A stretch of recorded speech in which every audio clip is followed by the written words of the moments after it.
related to the information, related to the business, related to the uh, science, or related to the informations like in a routine day of courses.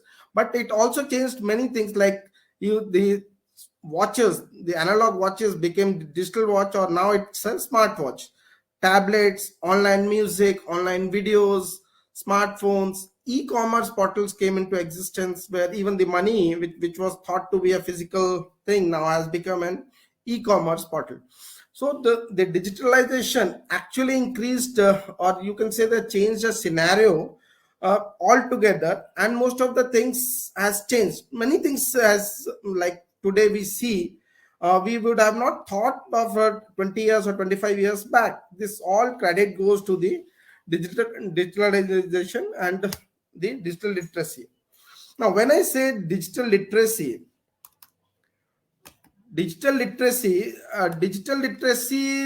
can be like defined by Ministry of Electronics and Information Technology, and it says that the ability of individuals and communities to understand and use the digital technologies for meaningful actions within life situations. Most of the time we see that digital literacy, when we are talking about only for computers or for laptops. That is not true. According to the definition, any digital technology for meaningful actions within the life situations, that the technology should solve or serve some purpose in routine course of life. That means an individual who can operate computer, laptop, tablet, even smartphones, and use other IT related tools is being considered as digitally literate. Now, as just now mentioned, that we are having 1.18 million users of smartphones. So we can, by this definition, we can definitely say that we have so many digitally literate people, more than this digitally literate people in India. Next is this is the scenario. Small example: a data collected from NSS gives a digital literacy across states and union territories. This data is for both rural and urban. That's why you may see some decline in that. That is because in rural sectors, still there is a lot of work has to be done to improve the digital literacy. But the the figures are encouraging and slowly gaining uh, weightage, and slowly they're taking the pace. In this regard, the very first step the government of India took was the National Digital Literacy Mission. A separate mission to increase the digital literacy was launched under the heading of Digital India. The vision was to empower at least one person per household with critical digital literacy skills by 2020. And I'm happy to say that this mission, the objectives of this mission was achieved in 2019 itself, though it was up to 2020. The mission was achieved by in 2019 itself.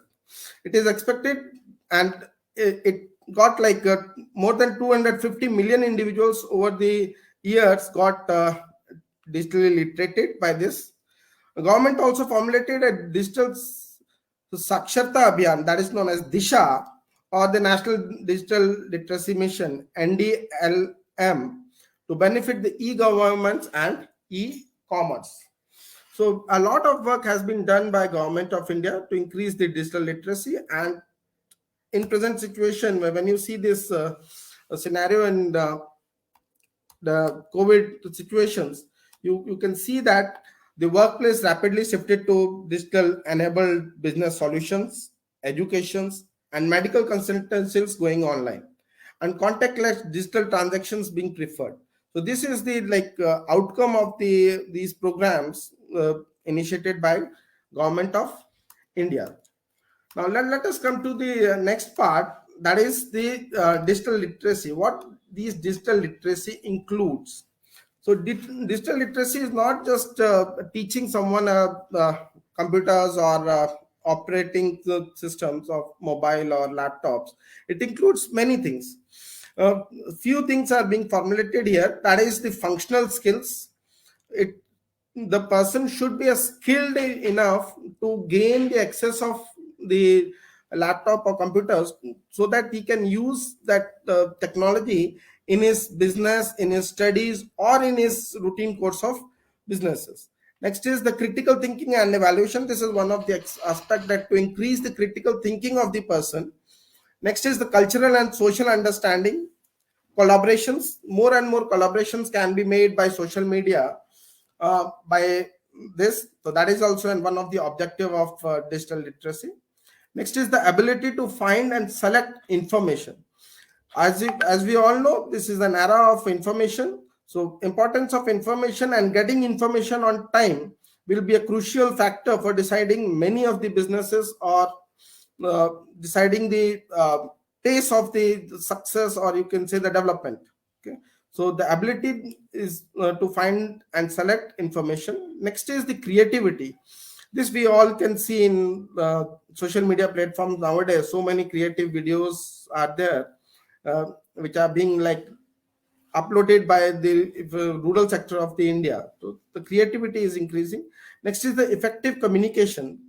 By this digital literacy, the communication between the rural or urban sector, even you can say that from India and from abroad also, has increased, as it has gained a lot of popularity between the persons, and now easy to communicate and easy to express the things. And the last one is the e-safety. For today's for today's lecture, I would like to focus on two main aspects of this digital literacy.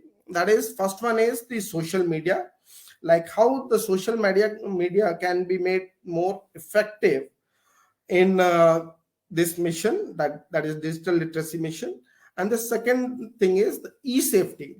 E-safety is one such sector in this mission, which is like less focused, and less care has been taken in this regard by individuals. Though government is doing a lot of things in this regard, but as an individual or as an citizens are less taking less care in this regard. So that's why I would like to focus on e-safety.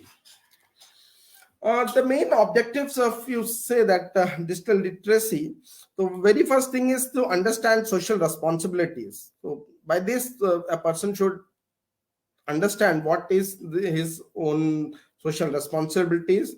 Next is the manage digital identity. The person should have its own identity, like you may see in many social media platforms, you may say the profiles of the persons visible to all. Even like the website, social media sites like LinkedIn and all can be used for gaining the jobs. Next is the evaluate information. So whatever informations we get from this social media or from digital media, so we can evaluate the informations. More and more use of digital tools. So digital tools like as previously mentioned, the smartphone has become such a smart that each and everything, it has replaced the clock, it has replaced the alarm, it has replaced the calculator, it has replaced the phone book. So many things has been replaced by this smartphone. So use of digital tools are being increased. Now the recent one is, that is IoT, Internet of Things. So even your refrigerators or your air conditioners are becoming smart. They are being online, connected with an online. You can access those devices from anywhere in the world. So that is the reach of the digitalization. Next is the find information. Google, you all know, whatever you want to search for, immediately you can Google and you will get the informations immediately. So you can find the informations very quickly in this into digital platforms. Sorry.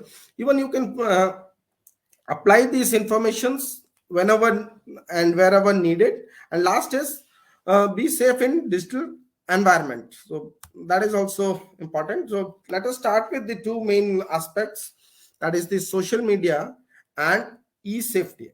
So I will start with the social media. uh, when I say the social media, so social media can be defined as an array of internet-based platforms which promotes and enhances the sharing of information. Now, there are two things, that is promotes and sharing of information. Now, sharing of information is somewhat like depends what type of information you want to share on the social media. So some of the common types of social media are application focused to microblogging, forums, social bookmarkings, social creation, social networking, and Wikipedia. So these are the few you can say the social media forums which can be like classified into. So how the next is the how the social media works. So social media, as we all know, social media site starts with a user creating a profile, providing his name and email addresses and other informations, and that is how an account is created. So for instance, an Instagram user with a new account can take a picture and share it and their profile with a caption. So social media works on the feeds, that is whatever we like see or we scroll.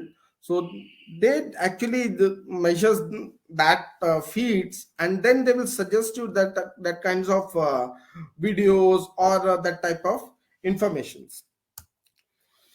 These are the examples of some of the social medias which are like there in the digital world. Some of are like very popular, known to everyone, and some are like not very popular in India. These are some of the statistics taken here for the, that is the Pinterest. It is the largest opportunity, and the sites actually gives you the work or the type of work they perform.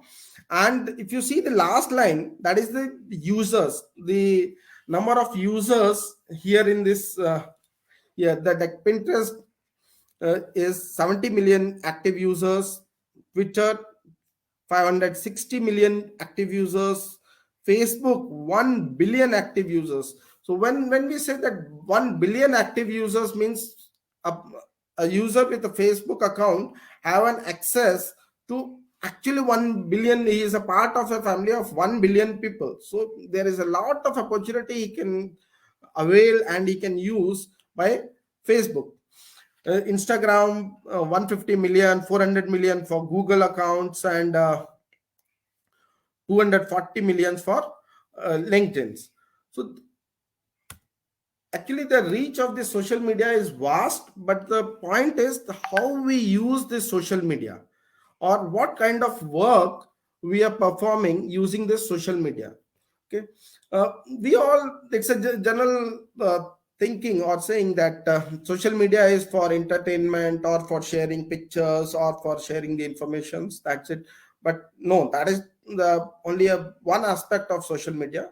A lot of things can be done on social media and using the social digital platforms. uh, Here are the few of the types of social medias, and then we can see that how they can be used in uh, increasing your performance or increasing your work. So first is the social news. The users allows to post news linked to the outside articles on the social news websites. So social news websites actually helps us to access the news or the information on first hand. It is like directly it is being posted on those channels, and you can like even you can verify the kind of news you want to. So that is the one of the main aspect, or you can say the use. What I think is that in the very first hand you are getting the news from the site itself. Next is the social networks. The social networks allows you to connect and share with the peoples having similar interests. Like Facebook is one of them, that they are also known as networking sites. Okay, so they help you to find your friends, families, and the like schoolmates or old friends, and that is how you can get connected to those. Next is the media sharing. The user can share different types of media such as videos and photos, and you all know the YouTube and LinkedIn is the famous websites in this regard. Next is the bookmarking sites. The users are allowed to save and organize links of several online websites, the sources of the websites. Most popular bookmarking sites is the StumbleUpon. So this is important for the students, those who are looking for new informations, want to share some books or information, so they can go for bookmarking sites. Here are these certain functions of social media and how social media can work. So the basic functions of social media is to identity, conversation, sharing, presence, relationship, reputation, and groups. The identity, the extent to which users remove themselves or reveal themselves uh, will be like will give the identity of the individual, or we can say that identity of the person. Next is the sharing, the extent to which users exchange, disbursed or receive contents, that is the sharing. Then presence, extent to which the user know if others are available. Then relationship, again the extent with which user relate to each others. Reputation, it is extent to which user knows the social standing of others and content. And the next is conversations, the extent to which user communicate with each other. And last one is the group. Next is the question arises, is social media good or bad for students? Now this is a question which is mostly debatable. We can say that in this present scenario whether we should allow students to go for social media or not. So when we say school students, so obviously I would say that school students are very young and their minds are not much developed, hence they cannot be different, they cannot differentiate between good and bad.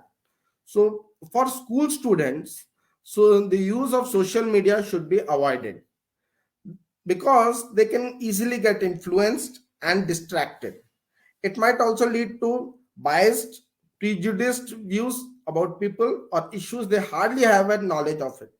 So this we have seen in recent times that the students or the school students, those who are there on social medias, easily get influenced by the views or content which they are not having knowledge of, or they are not in a position to understand those points. So they should be allowed it. But of course, we can allow the students of like matured students of the colleges and schools to interact in social media and can use this platform for their betterment or studies.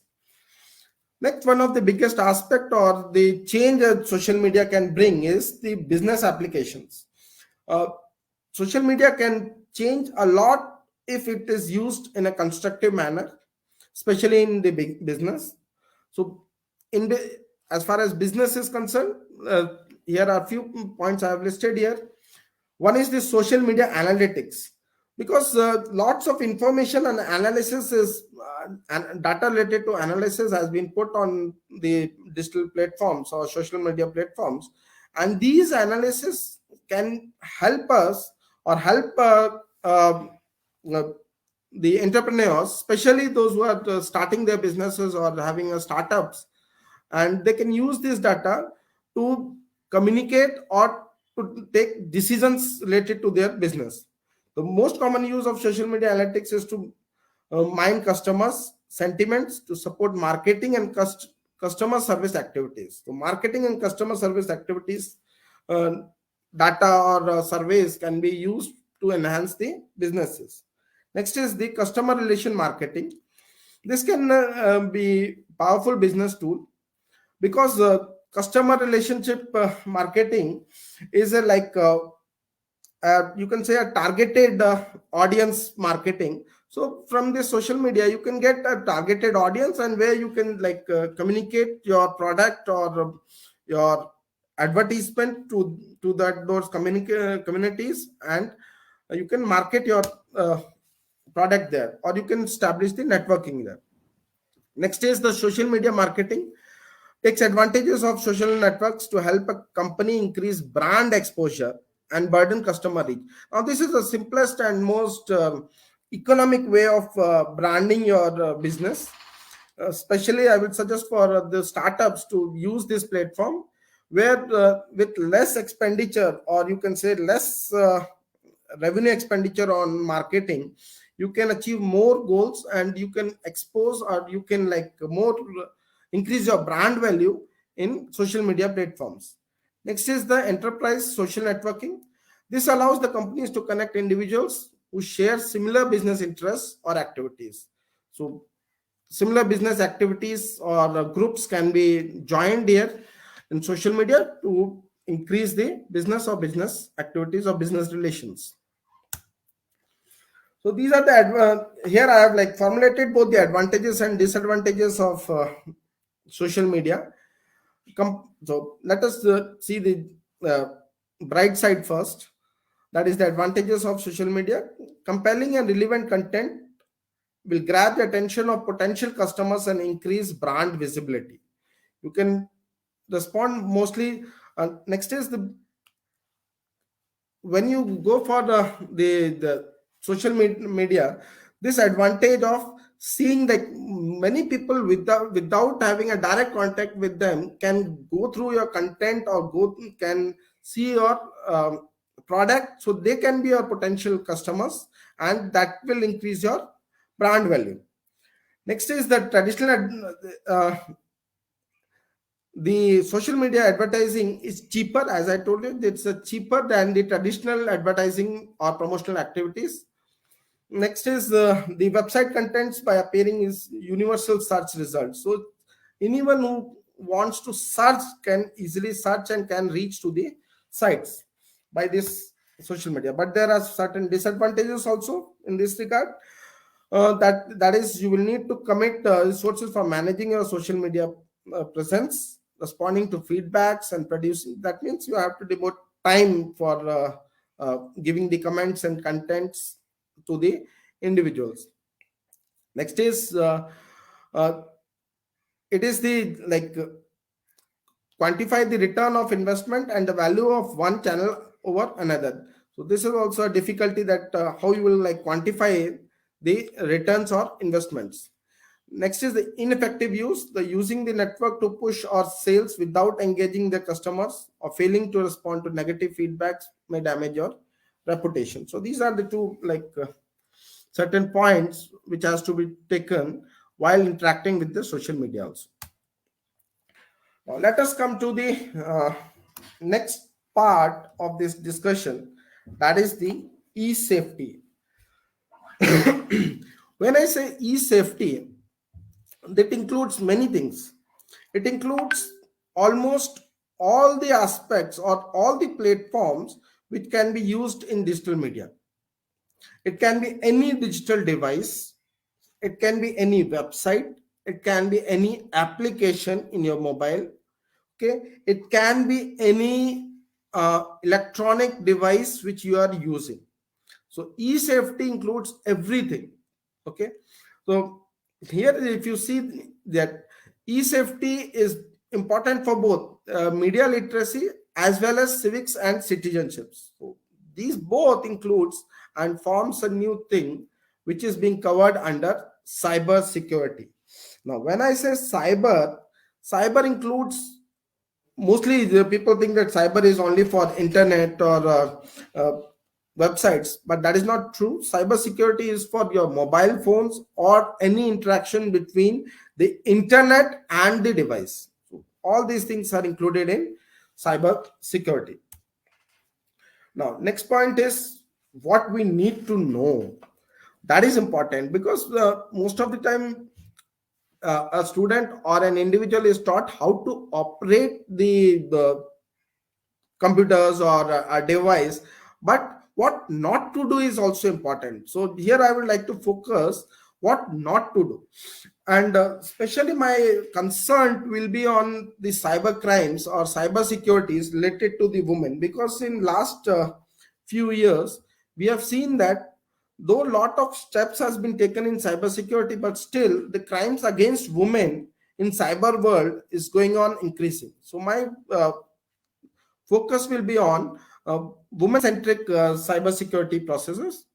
So let us know what we need to know is where not to click. That is the most important one. Clicking is just less than a second's time, but the important is where not to click is more like should be like more stressed upon, whom not to be friend. So again a big not is there. When to act. So like when you see that now the time has come that I should respond to this, or this is a cyber security threat. So this is all what we are going to see in our situations. So current situation is an unfortunate number of women are becoming victims of cyber crimes. According to recent studies, more women are known to use the internet to enrich their relationships compared to men. Young women, those of 18 to 25, experience certain severe types of harassments at disappropriate high levels. So this is the few like statistics or data you can say, which clearly indicates that the cybercrime against women is on rise. And there are certain factors, or you can say that certain reasons why this crime is increasing. So one of the important factors, now these things, like few points may sound bit silly, but they are very important. And it's a like outcome of the last 5 years studies or data, that why these crimes has increased. The very first thing is, do not share the password. Again, it may sound bit silly. Who in their right mind will share their passwords, right? But that is not true. That is wrong. Many have shared your passwords with a trusted friend or partner. Now this is the like point, or you can say the area where we have to look for. According to Norton's cybercrime report, 2 in 3 persons believe it's riskier to share their email password with a friend than let them their car. So it's like it's really risky to share your password. So mostly this password breach happens whenever there is a trust. So don't trust anyone, don't share your password with anyone. The fear is reasonable. While friends may not be intentionally cause you harm, they may accidentally reveal your passwords to someone else. So again, that is another scenario. Sometimes relationship changes before your password does. Use your discreet and keep your passwords private. That is the most point. The point I would like to emphasize is use your discretion and keep your passwords private and complicated. That is like, don't use the simple kinds of passwords, and don't use a pattern in your password. Every time have a new kind of password and new kind of combinations. Next is, do not leave your webcam connected. Now there are too many apps capable of turning on your camera, and they can record your movements without your knowledge. That is true. This is not a sci-fi movie. This is a process or a true incident which can happen. There are cases, there are reported cases where such type of things has happened. Okay, I would like to like mention here one case which happened in last year in 2019 in Surat, where an Android TV camera was hacked to peep into the room, and those videos were then uploaded on certain objectionable websites. So this is the extent of like hacking the camera. So always cover your camera with like physical cover on your screens when your camera is not in use. As a precaution, disable your permissions. Keep the lenses of a camera closed or covered with cover when not in use. Okay, there are certain like uh, you can say there are certain kinds of methods. Like one of them is Android rat, that is remote access chosen. They can like send a malicious file to your mobile or your device, where they can like upload those files and devices in your mobile and can access your mobile or the camera of your mobile or your device. So always keep your camera off or covered with a uh, screen or some kind of shutter. Next is do not share more than necessary. Now, what is necessary? That is a discrete thing you have to decide.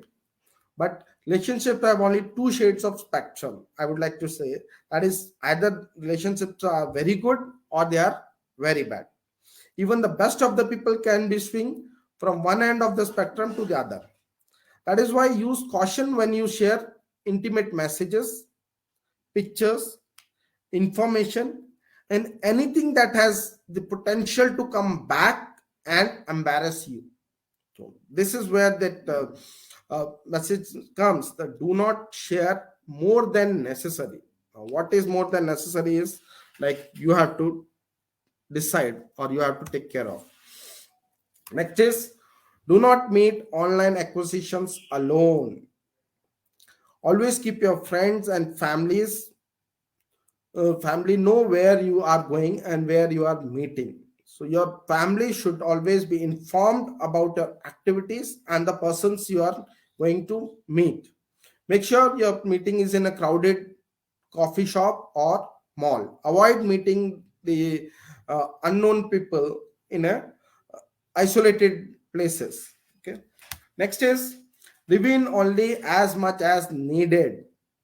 So there are too many sinister characters browsing social media sites to initiate friendship with suspecting women. Be careful about posting details about your whereabouts and lifestyles. Now, this is like you can say a scenario which was recently seen in a case where a burglary took place in a house, and the burglars were aware that the owner of the house is not there or he is in Goa. And how he came to know is because the owner used to post his Goa pictures, enjoying holidays in Goa, his live locations every time. So the one who is there in his account or social media friend, maybe so they all came to know that okay, so and so person is not in their house, and that gave rise to a the you can say the sinsters or the burglars to rob the house, and they took everything from the house. And when they came back, then they came to know that there was nothing left. So merely by sharing few things or unnecessary details can lead you to a you can say in a wrong situation. uh, Disabled geotagging. So the what are what are the remedies for this is disable geotagging in your camera, enable it only when required. Sorry. Any device with an enabled location services poses the risk of exposing your exact location at any given time. So sharing your live location regularly can also lead to you in a disaster. Next is, upload all operating systems on your device. They can be like they can be nuisance, but they are very important to keep you safe. So updates, security updates and patches keeps the latest threats away. So this is where you can like prevent the hackers or the malicious programs, or you can say the viruses or trojans out of your PCs or your laptops by constantly installing the new updates. Okay, as far as possible, use the licensed versions while operating on like important documents or your PCs. Okay, always install them no matter how busy you are. Okay, so in spite of your busy schedule, always install your updates. Next is, secure your device with antiviruses and softwares. Having a now We all know that antivirus is important for PC and for laptops. Okay. But how many of us use antivirus for mobiles? Especially, I would like to mention here for Android mobiles. Very few. Okay. So having a mobile phone or a tablet without a security system in places like sitting in a house with doors unlocked. So my suggestion is always, if you are having like online transaction, you are using your mobile for online transactions, for your communications, for your emails. Obviously, we are using nowadays. So always use an antivirus software, mobile based antivirus software, to secure your data and secure your mobile and informations. Both Android and Mac devices are at risk for malicious softwares invading and taking out your life. Always install a reliable security system in all your devices. Now, next is the read the fine print. Now, read the fine print is focuses on the privacy policy and terms of policies. Some websites, like why it is important is because some websites can own, sell, and rent and resell your informations to anyone they want. So this is a serious threat and can cause you a lot of damage. So always read the terms and conditions properly before accepting them. Usually we don't read them and we go on accepting like this, but that can be too risky. This can come back as a bigger problem, and the law may not be able to protect you, because law when you say accepted, that means you have accepted all the terms and conditions of the uh, provider or the website. So in that case, you won't be able to like go for a legal actions if something goes wrong. Okay. Next is, there is no such thing as freebie. Now, whenever we say the word free, so few people will show more interest, and that is what the fraudsters want, that more attention should be taken. So freebies come as games, offers, and deals. But always, nothing, as we say, nothing is free. They are always riddled with viruses, spywares, or malicious softwares. Next is block people you don't want to interact with. So never feel weird declining friend requests. And this is one important aspect, that uh, if you do not trust your instinct and ignore, unfriend, or block them. Okay. So if you don't know the people, or barely you know the people, always block them or unfriend them. You get to choose who stays on your friend list. Always, like, these decision of choosing of friends should be taken very very cautiously, especially for women, because you never know that out of those friend list, who is whom, or what is his intentions.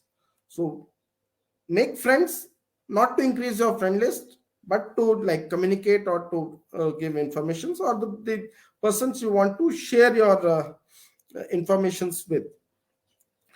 So when it comes to safety, both online and offline, common sense is the first line of defense. Common sense. Okay, your instinct plays a crucial role in your protection. If someone feels off, go with your instinct. You do not have to explain your reasoning to anyone. So these are the points you should always take care of. So this is all from my side. Apart from that, I would also like to mention a few points which are not being covered here in this slide.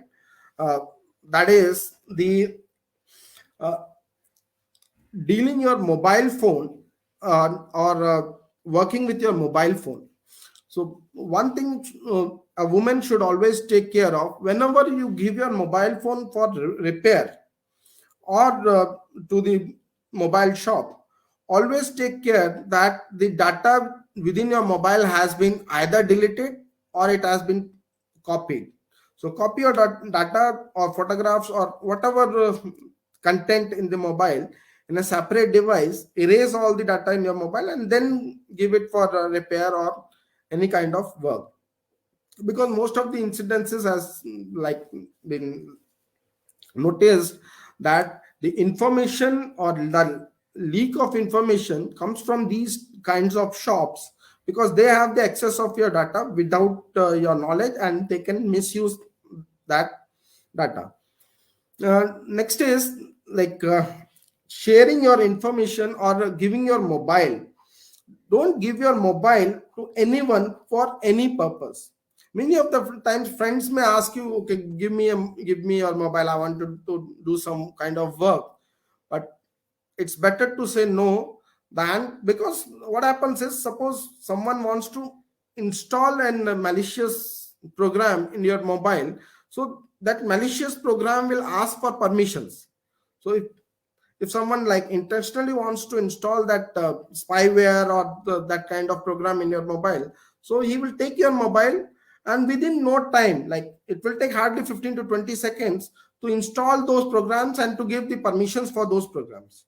Okay, so that 15 to and most of these spywares are like not visible on the screen, and it works on the background of your mobile. So to avoid those things, always have a watch on your mobile, keep your mobiles locked. Okay, and don't share or don't give your mobile to anyone. When I say anyone, means anyone. Okay, so that's all from my side. I think if any questions are there, I would like to answer them.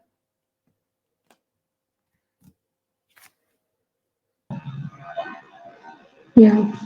Thank you, sir, for the information. Sir, I wanted to ask one question. As you said that if we keep our mobile locked, then the possibility of wrong things are reduced. Is it like true? No, I said lock means that your mobile should not get in the hands of the unknown people. Because as I Okay. told you, it hardly takes 10 to 15 seconds to install a malicious program. Okay, and that Mm-hmm. those programs usually ask the permissions before installing in your mobile. So within that 15 to 20 seconds, if someone takes your mobile and gives the permission, okay, okay, okay, your mobile will be having a spyware inside your mobile without your knowledge. And I tell you, these spyware software would be able to access your phone book, your contact list, your media files. They will be able to access your camera without knowing you. So Right. this is the seriousness of why it should be avoided. Okay. And is there any good spyware which we can install in our mobile Android-based application? And there are many Norton has given many this thing, the Android based uh, virus total is there. Then Norton has given. So there are many softwares in the market you can use and you can opt for. Okay, sir. Thank you very much, sir. The information was very useful actually, and especially the do's and don'ts. I hope all our audience strictly follow them because it is the requirement of the day actually. Uh, Thank you very much for that. And people have really appreciated, as it is visible from the comments, that people have very much appreciated the information shared by you. Thank you. I would request Jyoti ma'am to please present vote of thanks. Thank you, Maitri. On behalf of WDC and ICC, I would like to thank everyone who have extended their support for the organization of series of these three back-to-back webinars presented by Women Development Cell and Internal Complaint Committee, Gujarat University, in association with National Commission of Women, New Delhi. First of all, I would like to thank Honorable Vice Chancellor of Gujarat University, Professor Dr. Himanshu Pandya, for being the guiding force for all our endeavors. Thank you, sir. I would like to thank Honorable Pro Vice Chancellor of Gujarat University, Dr. Jagdish Bhavsar, for his constant motivation and support. Thank you, sir. I would also like to thank Registrar of Gujarat University, respected Dr. P.M. Patel, and university officers for the cooperation and all the necessary support. Social media is like a double-sided sword. If used wisely, it brings a lot of advantages. But uncontrolled and excessive use may result into many unwarranted hazards. So the key is to use these powerful weapons wisely and carefully. I would really like to thank our today's distinguished speaker, Dr. Kapil Kumar, for a very informative session. Thank you, Kapil sir. Thank you, ma'am. I would like to thank Chairperson of WDC, Professor Dr. Archana Mankad, and Chairperson of ICC, Professor Dr. Bharti Pathak, for being the strong pillars of support for all WDC and ICC activities. Thank you, Maitri, for conducting this webinar so gracefully. I would like to thank team को धन्यवाद अच्छा आयोजन किया. Thank you, sir. I would like to thank GUSEC and the technical support team, especially Sagar Bhai, Chinali, and Videhi, and our WDC ICC staff Namrata and Jitendra Bhai for providing excellent support. Last but not the least, I would like to thank all the participants for their active participation. I'm sure today all of you must have got many take-homes. With this knowledge, use social media and digital platforms to your advantage and safeguard yourself from their potential hazards. Wishing you all a very happy and safe Lohri, Pongal, Makar Sankranti. God bless you all. Thank you. Thank you, ma'am.